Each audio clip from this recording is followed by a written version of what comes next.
की तपोभूमि मथुरा की जन्मभूमि आवल खेड़ा की।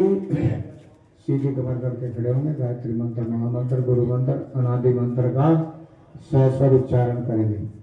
ओम भूर्भुवः स्वः तत्सवितुर्वरेण्यं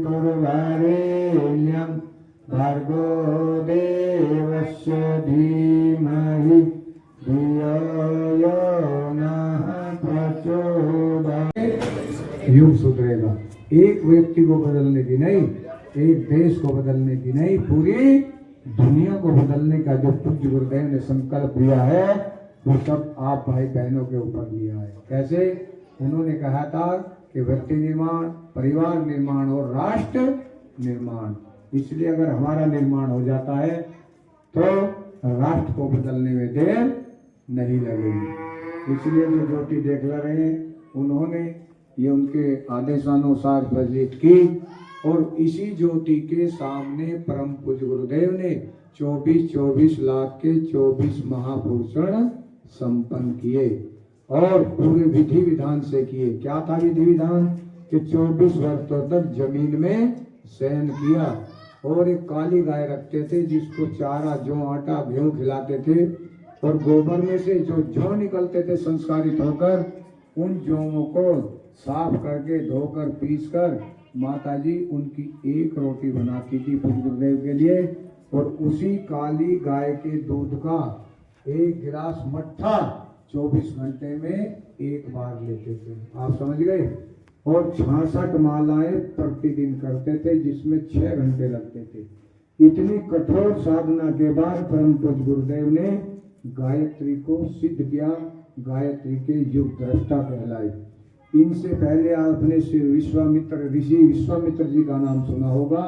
ऋषि विश्वामित्र जी ने गायत्री को साक्षात्कार किया था, युग दृष्टा कहलाए थे। उसके बाद वेद मूर्ति तपोनिष्ठ पंडित राम शर्माचार्य जी ने गायत्री को घर घर तक पहुंचाया। आपको मालूम होगा कि गायत्री को कुछ विशेष जाति के लिए करने का अधिकार दिया गया था। हमारी बहनें, माताएं, बहनें कोई गायत्री मंत्र और कोई भी जाति पर प्रतिबंध लगा हुआ था, लेकिन ऐसे ऋषि इस भू पर आए जिन्होंने गायत्री करने के लिए सबको ये सुलभ बना दिया और सबको अधिकार दिया। बच्चा, बूढ़ा, बड़ा, किसी भी धर्म जाति का हो, महिला हो, पुरुष हो, सबको गायत्री करने का अधिकार दिया। और आज दुनिया के तख्ते पर चले जाइए, किसी भी संस्था में, किसी भी विद्यालय में, किसी भी स्कूल में अगर शुरुआत होती है तो वह गायत्री मंत्र से होती है।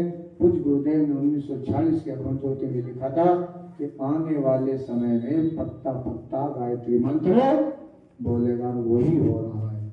कोई रोक के दिखा सकता है तो रोक ले। सारे धर्माचार्य भी आज गायत्री मंत्र का समर्थन करने लगे हैं क्योंकि वेद मूर्ति ने सबके लिए खोला है। और वैज्ञानिक और डॉक्टर्सों ने भी रिसर्च करके बताया है कि जितना पावरफुल गायत्री मंत्र है उतना इस दुनिया में दूसरा कोई मंत्र नहीं है। सारे वेदों को, उपनिषद, पुराण, स्मृति एक पलड़े में रख लीजिए और एक में सिर्फ गायत्री मंत्र को रख लीजिए। गायत्री मंत्र सब पर भारी पड़ता है। जितने भी वेद पुराण लिखे गए हैं, वे लिखे गए हैं क्या नाम, वेद और शास्त्र और धार्मिक पुस्तक कोई भी, वो सब गायत्री मंत्र को आधार मानकर लिखे गए। ये है गायत्री मंत्र की पावर और सबके लिए खोला है। ऐसे महान युग ऋषि की जन्म शताब्दी वर्ष अगले वर्ष मनाया जा रहा है। 100 वर्ष की साधना के, पूज्य गुरुदेव की 100 वर्ष साधना के हो रही है। 1911 में पूज्य गुरुदेव की जन्म शताब्दी मनी। अब उनकी 100 वर्ष साधना के पूर्ण होने पर उनकी शताब्दी वर्ष मनाया जा रहा है। परम वंदनीय माता जी का भी अवतरण दिवस 20 सितंबर 1926 को कहाँ हुआ? आगरा में अवतरण हुआ। परम वंदनीय माता जी ने पूज्य गुरुदेव की अर्धांगी के रूप में इस मिशन को की तरह पाला है, बड़ा किया है और पोषण किया है। उन्हीं माता जी की साधना के कारण आज वे अखंड ज्योति जो शांति कुंज में जल रही है अपने प्राकट्य के 100 वर्ष पूरे करने जा रही है अगले वर्ष 2026 में। इसलिए इस अखंड ज्योति का भी जन्म शताब्दी वर्ष मनाया जा रहा है। परम वंदनीय माता जी के अवतरण के 100 वर्ष, पूज्य गुरुदेव की साधना के ये त्रिवेणी संगम हमारे जीवन का वो परम सौभाग्य है, ये पावन पर्व है कि हमारे जीवन में फिर आने वाला कौन मनाएगा दूसरी जन्म शताब्दी हमको मालूम नहीं है, लेकिन हमारा आप में से कोई रहने वाला, इसलिए इससे बड़ा सौभाग्य कुछ नहीं हो सकता। आपको एक ही काम करना है कि गुरुदेव को घर घर तक पहुंचाना है। किस रूप में?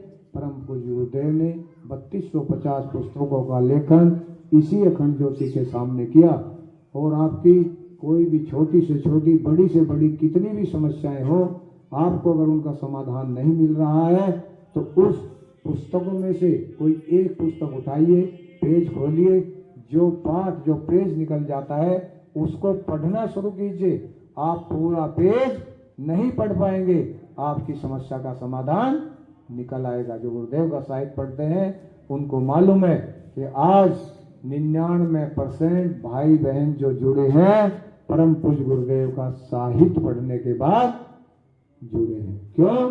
क्योंकि उन्होंने जो कहा है उसको लिखा है और उसको अपने जीवन में जिया है। ऐसे महान व्यक्तित्व का जो जन्म शती मनाया जा रहा है, हम विचारों के रूप में परम पूज्य गुरुदेव को जिस परिक्षेत्र में रहते हैं, गांव में, मोहल्ले में, गली में, कॉलोनी में, प्रत्येक घर और प्रत्येक व्यक्ति तक पूज्य गुरुदेव के विचारों को पहुंचाने का काम अवश्य करें। मात्र 1.5 वर्ष 18-19 माह बाकी हैं, इसके बाद में क्या होगा ये गुरुदेव महाकाल जानते हैं, लेकिन परिवर्तन होकर दुनिया की कोई ताकत रोक नहीं सकती। आज से 20-30 साल पहले भारत की बात कौन मानता था, कौन सुनता था, लेकिन आज भारत अगर 2 शब्द भी बोलता है तो पूरी दुनिया उसके मायने निकालती है। नहीं, और चाहे अपने आप को महाशक्ति कहलाने वाले अमेरिका हो, चीन हो, जो भी हो, आज भारत आंख में आंखें डालकर बात करता है। अपने जो हमारे देश, अपने भाइयों का फायदा होता है उस पर बैठकर बात करता है। ये है भगवान की ताकत। क्यों?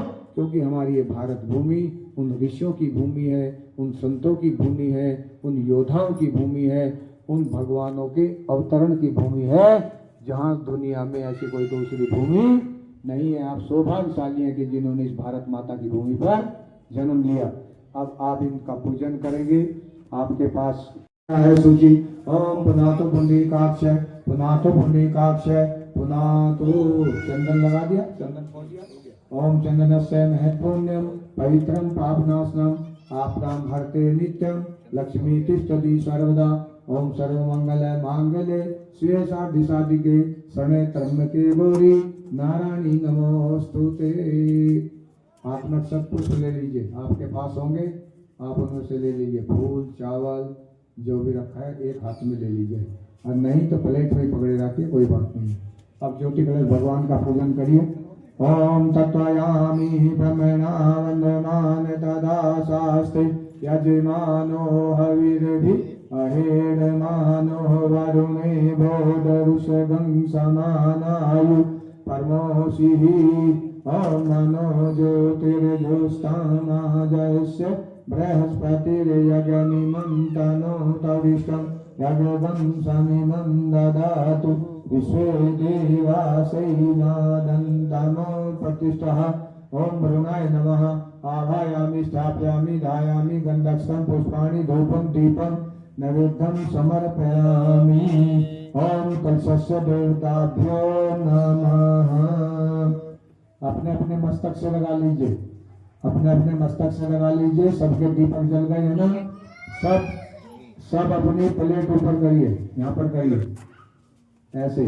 अब आपको जैसे ओम लिखा जाता है ऐसे करके ज्योति कलश भगवान की आरती उतारनी है, ठीक है? ओम यम ब्रह्म वेदांत विदवदन्तु परम प्रधानम पुरुषं तथाने विशोद्गते कारुणीश्वरं वा तस्मै नमः विनाशिनाय। ओम यन्मरुते स्तुन्ति दिस्तवै वेदै सांकर्मो निष्ठै गायन्ति यं सांगमा भानवस्थित तद्गते मनुष्या पश्यन्ति यं योगिनो यशान्नविसुसुद्गणः देवाय तस्मै नमः देवाय तस्मै नमः। गुरु को हृदय बसाने वाले गुरु सुमिरन दिन रैन किए, गुरु का लिखा अर्पित जीवन गायत्री मंत्र का भाव किन किन पर आता है? हाथ उठाएं। ये भी आता है, सबसे जोरदार ताली बजाइए। बहुत सुंदर बात है। आप गायत्री मंत्र का पहले भाव सुनेंगे, उसके बाद बोलना है। बोलिए, उस प्राण स्वरूप, बोलिए जोर से, उस प्राण स्वरूप दुखनाशक सुख स्वरूप श्रेष्ठ तेजस्वी पापनाशक देव स्वरूप परमात्मा को हम अपनी अंतरात्मा में धारण करते हैं। वह परमात्मा हमारी बुद्धि को सन्मार्ग की ओर चलाए, सत्य मार्ग की ओर चलाए। भगवान से सद्बुद्धि की कामना करते हुए एक बार गायत्री मंत्र। आज बुद्धि तो सबके पास है, ऐसा कोई नहीं है इस दुनिया में जिसके पास बुद्धि, लेकिन हम उस बुद्धि का इतना दुरुपयोग कर रहे हैं, ये सब जानते हैं, बताने की आवश्यकता। हम वो कर रहे हैं जो हमें नहीं करना, और हम वो लिख रहे हैं जो हमें नहीं लिखना, और वह कर रहे हैं जो हमें नहीं देखना। ये है दुर्बुद्धि। इसलिए हम भगवान से सद्बुद्धि की कामना करें। जब भाई बहनों के पास सद्बुद्धि की आ जाती है तो वह मानव से महामानव बनते हुए चले जाते हैं। तो भगवान से सद्बुद्धि की कामना करते एक बार गायत्री मंत्र। ओम भूर्भुवः स्वः तत्सवितुर्वरेण्यं भर्गो देवस्य धीमहि धियो यो नः प्रचोदयात्। इसके पश्चात हम गुरु का आवाहन करेंगे। गुरु कौन होते हैं? गुरु हम उन्हें भी कहते हैं जो हमें शिक्षा सिखाते हैं, शिक्षा देते हैं। उनको क्या कहते हैं? गुरु कहते हैं। और जो हमको किसी भी प्रकार का कोई भी कार्य सिखा देता है तब उसको भी गुरु कहते हैं। लेकिन सदगुरु कौन होते हैं? सदगुरु कोई व्यक्ति नहीं, इतना का नाम होता है। सदगुरु की महिमा हमारे वेदों में, हमारे शास्त्रों में और गुरु को कितना उच्च स्थान दिया गया है। क्या कहा गया है? आप गुरु तो बहुत मिल जाएंगे आपको, सब शहर शहर गली गली मोहल्ले मोहल्ले कालों में गुरुओं की कमी नहीं है। लेकिन सदगुरु जिन भाई बहनों के जीवन में आ जाता है उसका जीवन धन हो जाता है, उसके जीवन की दिशा और दिशा दोनों बदल जाती है। लेकिन सदगुरु बड़े भाग्य से मिल पाते हैं, समझ रहे हैं। और जिसके जीवन में सदगुरु आ जाते हैं वह मानव से महामानव बनता हुआ चला जाता है। इसलिए हम सदगुरु को इतने ऊंचे स्थान पर रखा। क्या कहा गया है गुरु को? गुरु ब्रह्मा गुरु विष्णु गुरुदेव महेश्वरा गुरुदेव परब्रह्म तस्मै श्री गुरुवे नमः। और एक संत ने तो और अच्छी बात कही है गुरु के विषय में। क्या कहा है कि यह तनविश की बेलनी गुरु अमृत की खान, और शीश दिए जो सदगुरु मिले तो भी सस्ता जान। ये है सदगुरु की महिमा। आपने पढ़ा होगा चौथी क्लास में, कबीरदास जी ने क्या लिखा है गुरु के बारे में? लिखा है कि गुरु गोविंदा खड़े काटे लागू पार बलिहारी गुरु आपनो गोविंद जो बता। गुरु और भगवान सामने से आते हुए मिल जाए तो पहले किसको नमन करना चाहिए? गुरु को। गुरु से ज्ञान मिलता है, गुरु से भगवान की प्राप्ति होती है, और सदगुरु से जीवन की मुक्ति मिलती है। ये है महिमा सदगुरु की। आपने देखा भी होगा कि हमारी श्रद्धा निष्ठा समर्पण त्याग गुरु के श्री चरणों में होनी चाहिए। अगर किसी व्यक्ति से कोई व्यक्ति रूठ जाता है कुछ बिगड़ने वाला नहीं है। भगवान भी अगर रूठ जाता है तो कुछ बिगड़ सकता है, लेकिन अगर हमारे से हमारे सदगुरु रूठ गए तो जीवन में कोई मनाने वाला। इसलिए सदगुरु की महिमा बहुत उच्च कोटि की है। हम सदगुरु का आह्वान करें, नमन करें। ओम खंडमंडलाकारं व्याप्तं येन चराचरं तत्पदं दर्शितं येन तस्मै श्री गुरुवे नमः। या देवी सर्वभूतेषु शक्तिरूपेण संस्थिता नमस्तस्यै नमस्तस्यै नमस्तस्यै नमो नमः। परम पूज्य गुरुदेव, परम वंदनीय माता जी, माँ गायत्री के सूक्ष्म संरक्षण में इस ग्राम के आत्मीय भाइयों और बहनों, हम सब आप सबका बड़ा परम सौभाग्य है कि आप जो ज्योति कलश रथ यात्रा देख रहे हैं, ये अखिल विश्व गायत्री परिवार शांति कुंज हरिद्वार से चलकर पूरे भारतवर्ष के भ्रमण कर रही हैं। अनेक यात्राएं निकली हुई हैं, क्यों गांव गांव, नगर नगर, शहर शहर, महानगर और यहाँ तक कि गली गली, मोहल्ले मोहल्ले, कॉलोनी कॉलोनी, हर घर तक ये यात्राएं पहुंच रही हैं। उद्देश्य क्या है? उद्देश्य एक ही है, मनुष्य में देवत्व और धरती पर स्वर्ग का वातावरण कैसे अवतरित हो।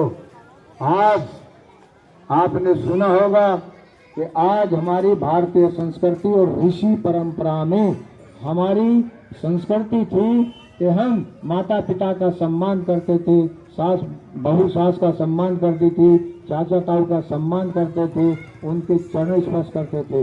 लेकिन आज हमारे बच्चों के ऊपर पाश्चात्य संस्कृति इस तरह से हावी हो गई है कि आज बच्चे हमारी बात नहीं मान रहे हैं। आज ऐसा विडंबना हो गई है, क्यों? क्योंकि बच्चों के ऊपर जो पाश्चात्य संस्कृति हावी हो रही है, उसका एक ही मूल कारण है। क्या आप इसको पहचानते हैं? क्या है ये मोबाइल नहीं है, ये रावण का दूसरा रूप है। पहले कितने रावण थे? एक रावण था और हम हर साल उसका पुतला फूंकते हैं।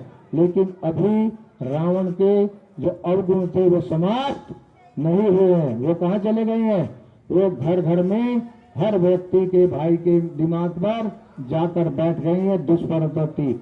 वरना रावण जैसे बलि योद्धा और कर्मकांडी पंडित ज्ञानी इससे बड़े कोई नहीं थे। लेकिन एक छोटी सी दुर्बुद्धि में रावण का पुतला हर साल जलाया जाता है।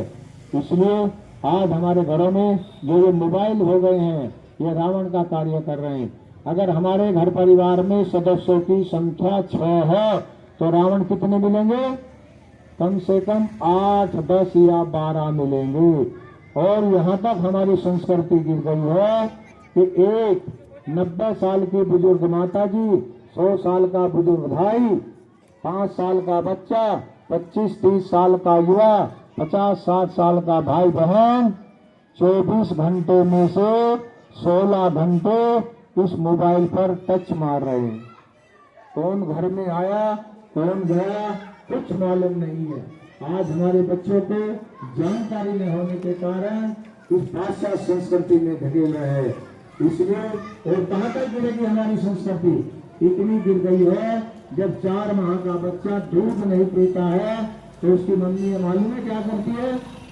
इस रावण को उठाती है और उसमें कार्टून लगाती है, तकिए का सारा लगाती है, सामने रख देती है और 4 माह का बच्चा gutter gutter gutter gutter gutter दूध पी जाता है। मालूम है क्या इसको मोबाइल का? मालूम है। कैसे मालूम है? जैसे अभिमन्यु ने अपनी माता सुभद्रा की कोख में चक्रव्यूह की विद्या सीखी थी। जब बच्चा गर्भ में होता है, जैसा माता का खान पीन होगा, रहन सहन होगा, चिंतन चरित्र होगा, जैसी वाणी होगी, ऐसा ही बच्चा के निर्माण होता है। इसलिए अगर हम अपने परिवार में स्वर्ग लाना चाहते हैं, बच्चों को संस्कारवान बनाना चाहते हैं, घर में शांति लाना चाहते हैं, तो हमको बच्चों को संस्कार देने पड़ेंगे। अगर हमने संस्कार नहीं दिए तो एक दिन हमको इसका भाग्याना भुगतना अवश्य पड़ेगा। आज भारतवर्ष के कोने कोने में जाने का सौभाग्य मिलता है। कई बार आप जहाँ पर वृद्ध आश्रम है वहाँ जाकर देखिए। आप जो कहते हैं जब उनसे बातचीत करोगे तो आपका दिल जो है फट जाएगा, चलेगा। तो ये कहते हैं 3-3, 4-4 बेटे हैं, दो विदेश में है, कोई डॉक्टर्स है, कोई इंजीनियर्स है, कोई करोड़पति है, कोई अरबपति है, लेकिन उनके माँ बाप कहाँ रह रहे हैं? वृद्धाश्रम में रह रहे हैं। तो भाई और बहनों, ऐसा ना हो कि आने वाले समय में हमारे ऊपर इतनी भाषा संस्कृति हावी हो जाए कि हमको भी आश्रमों में जाना पड़े। इसलिए बच्चों को संस्कार दीजिए। संस्कार हम कहाँ से देंगे जब हमको ही संस्कारों का मालूम? संस्कार होते क्या है? व्यास ऋषि ने 40 संस्कारों की परंपरा चलाई, घटते घटते 25 रह गए, 25 में तो 16 रह गए, 16 में से 12 रह गए, और 12 संस्कारों के विषय में भी हम नहीं, बस एक संस्कार हम सब बच्चों का करते हैं। कौन सा संस्कार करते हैं? जन्मदिन करते हैं ना? हाथ उठाओ जोर से ऊपर, कौन कौन करते हैं बच्चों का जन्म संस्कार? सभी करते हैं ना? कैसे करते हैं? सबसे पहले हम एक बड़ा सा क्या लाते हैं, एक उस पर क्या लिखते हैं? हैप्पी बर्थडे, और नाम लिखते हैं। फिर उस बच्चे के हाथ में क्या देते हैं, और फिर उस काट को काट कर सबको खिलाते हैं, उसके नाम को काट कर खिलाते हैं, हैप्पी बर्थडे। आप समझे नहीं है कि हम कितना बड़ा अशुभ कर रहे हैं? किसी व्यक्ति का पुतला बनाकर आग के हवाले कर दिया जाए तो शुभ होगा या अशुभ होगा? तो हम बच्चे के नाम को काट कर उसी के हाथ से खिलवा रहे हैं। और उसके साथ में जो हम मोमबत्ती जलाते हैं, मोमबत्ती जलाने के बाद में क्या करते हैं, बच्चे से फूंक मारकर उनको बुझा देते हैं। पाश्चात्य संस्कृति है। अंग्रेज नहीं चाहते थे कि भारतीयों के जीवन में कभी भी प्रकाश आना चाहे, हमेशा ये अज्ञानी बने रहे, अंधकार हो जाए, ठीक है? इसलिए अंग्रेज मोमबत्तियों को बुझाने की जो पाश्चात्य संस्कृति हमारे बच्चों को सिखा गए। और क्या लगाते हैं, भुलाकर बड़े बड़े गुब्बारे लगाते हैं ना, फिर उसी बच्चे से उनको उड़वा देते हैं। ये हमारी भारतीय संस्कृति के प्रतीक है। 26 जनवरी 15 अगस्त को महामहिम राष्ट्रपति जी, प्रधानमंत्री जी अपनी संस्कृति, हमारी भारतीय संस्कृति इतनी उच्च कोटि की संस्कृति है कि पूरी दुनिया की संस्कृति में से भारतीय संस्कृति सबसे उच्च कोटि की संस्कृति है। हमारा देश दुनिया के अंदर सभी प्रधानों के नाम से जाना जाता है, लेकिन आज हम सब गुब्बारे फोड़कर उस संस्कृति को समाप्त करने पर तुले हुए। अंग्रेज नहीं चाहते थे कि भारतीय की संस्कृति इतनी उच्च कोटि की संस्कृति है। ये हम फर्क कर रहे हैं, जो दुर्भाग्यपूर्ण है। कैसे मनाए? 10 साल का बच्चा है, हम ये नहीं कहते आप केक मत बांटिए। 10 साल का बच्चा है, 10 दीपक जलाइए, भूखे या तेल के 11वां दीपक एक बड़ा जला लीजिए। बच्चे से वो 11वां दीपक जलाइए, पूरे परिवार के सदस्य एक दीपक जलाइए, ठीक है? बच्चों को कलावा तिलक करिए, कुछ वर्षा कीजिए बच्चे पर, 24 गायत्री मंत्र का उच्चारण करते हुए बच्चे के जीवन मंगल की कामना करेंगे, तो बच्चा अपने जीवन में संस्कारवान होता हुआ चला जाएगा, आज्ञाकारी होता हुआ चला जाएगा। आप करके तो देखना, 3 वर्ष में आपके घर परिवार में परिवर्तित होता चला जाएगा। ऐसे जन्मदिन मनाना चाहिए। बच्चे के जो भविष्य की कामना करते हुए, जीवन मंगल की कामना करते हुए आप सबको बच्चों का जन्मदिन मनाने चाहिए। अब अधिक समय न होते हुए और भी कार्यक्रम अभी कई गांव के रह रहे हैं। आप ये जो ज्योति कलश देख रहे हैं, इसमें स्वयं भगवान शिव और माँ पार्वती की शक्ति विराजमान है, और 2400 तीर्थों का जल और रज विराजमान है, जो शांति कुंज के द्वारा 40 वर्ष पूर्व पूरे भारतवर्ष का भ्रमण करके वरिष्ठ प्रतिनिधियों द्वारा 2400 तीर्थों का जल और रज की स्थापना शांति कुंज में की गई थी। वही जल और रज का अंश लेकर सब भाई बहनों के दर्शनार्थ भेजा गया है, ठीक है? क्यों? क्योंकि हम अपने जीवन में कितने स्थानों पर जा सकते हैं तीर्थों पर, 5, 10, 15, 20 पर भी नहीं जा सकते, लेकिन 2400 तीर्थों के दर्शन करने के लिए हमको 7 जन्म लेने पड़ेंगे। इसका दर्शन करने मात्र से ही 2400 तीर्थों का पुण्य फल लाभ मिलता है। अब ये जो दीपक जल रहा है, जिसके आप दर्शन करेंगे अभी, यह दीपक उसी अखंड ज्योति का प्रतीक है जो परम पूज्य गुरुदेव ने आवल खेड़ा से अपने ग्राम से 18 जनवरी 1926 बसंत पर्व के पावन दिन प्रज्वलित की थी।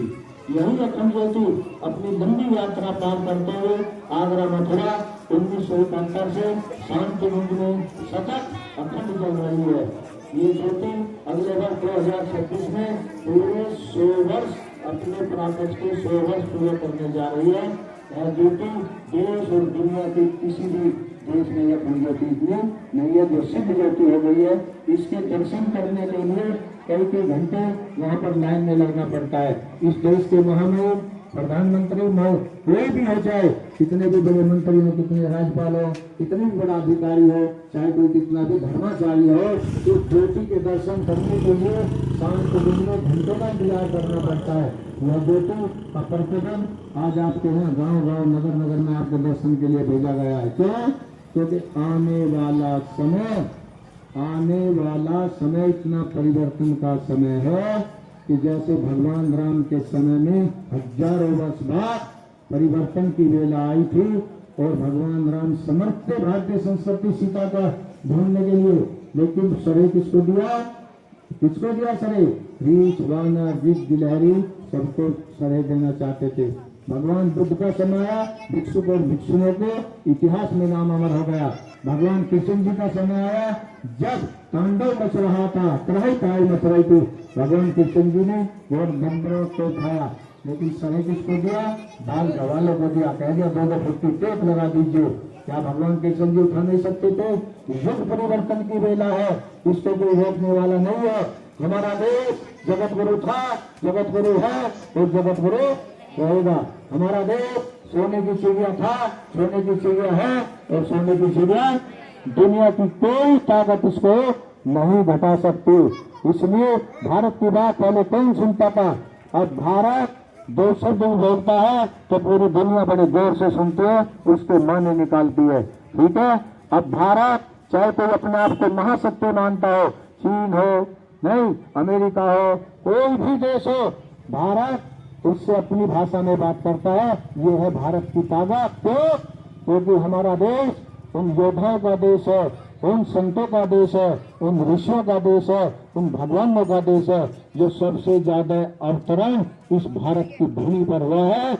और जिन भाई बहनों ने इस भारत की भूमि पर जन्म लिया है, उससे बड़ा सौभाग्यशाली कोई हो नहीं सकता। अब पूजन करेंगे आप ज्योति कलश का, उसका जल ले लीजिए लोटे का, और 2 मिनट का पूजन है। शोभन समानायो परमोषि ओम मनो ज्योतिर्ज्योतिष्कामा जैसे बृहस्पतिर्यजमिमन्तनोतरिष्टं यजगं समिमं दधातु विश्वे देवासै मादन्तना प्रतिष्ठः। ओम मृणाय नमः। आवायामि स्थापयामि धायामि गन्धस्थं पुष्पाणि धूपं दीपं नैवेद्यं समर्पयामि। ओम कलशस्य देवताभ्यो नमः। सभी अपने मस्तक से लगा ले फूल चावल, और जो ज्योति जल गई है एक दूसरे की दीपक से दीपक जला लें, ज्योति से ज्योति जला लें। ज्योति अभी बहुत है, पीछे तक जलवा दीजिए। बहनों से भाइयों से निवेदन है, मोमबत्ती और ले जाइए 3-4 उठाकर बहनों को दे दीजिए। एक दूसरे की आप आ जाइए खड़ी पीछे, अभी जलेगी, पीछे हो जाइए, लाइन में जाइए। हाँ हाँ जलाइए, वहीं जलेगी जो वो जा रहे भाई, पीछे ले जाइए ज्योति, पीछे जा रही है मोमबत्ती, वहीं जलाइए। और सब ज्योति जला लीजिए। जब जल जाए तो अपनी इस ज्योति को इतने ऊपर उठाना है सिर से। ठीक है, दिखाइए, ऊपर उठाइए ज्योतियों को, कहाँ तक जल गई है, और उठाइए ऊपर। चलो जला दीजिए, सबकी पीछे ज्योति जो रह गई है उनको जला दीजिए, शीघ्रता करें। आपको बता दिया है कि ज्योति को घर ले जाकर पूजा के स्थान पर रखना है। ठीक है, अब ज्योति और रह गई है तो पीछे तक जला दें, पीछे तक ज्योतियों को जला दें और उठाएं हाथों पर, दोनों हाथों से ऊपर उठाएं, जैसे ओम बनाते हैं आरती करें। ओम यं ब्रह्म वेदांत विदो वदन्ति परं प्रधानं पुरुषं तथाने विश्वोद्गते कारणमीश्वरं वा तस्मै नमो विघ्नविनाशिनाय। ओम यन्मुद्मरुते इष्टन्ति दिष्टवै वेदै शाङ्कर्मनिष्ठै गायन्ति यं साङ्गना दानवस्ति तद्गतेन मनीषा पश्यन्ति यं योगिनो यत्साम्यविदुषगणाय देवाय तस्मै नमः, देवाय तस्मै नमः। फूल चावल अपने मस्तक से लगा लेंगे और लाइन इसके साथ में सबको नहीं पढ़ना है, सबको नहीं पढ़ना है। दो दो लाइन आएंगे यहाँ।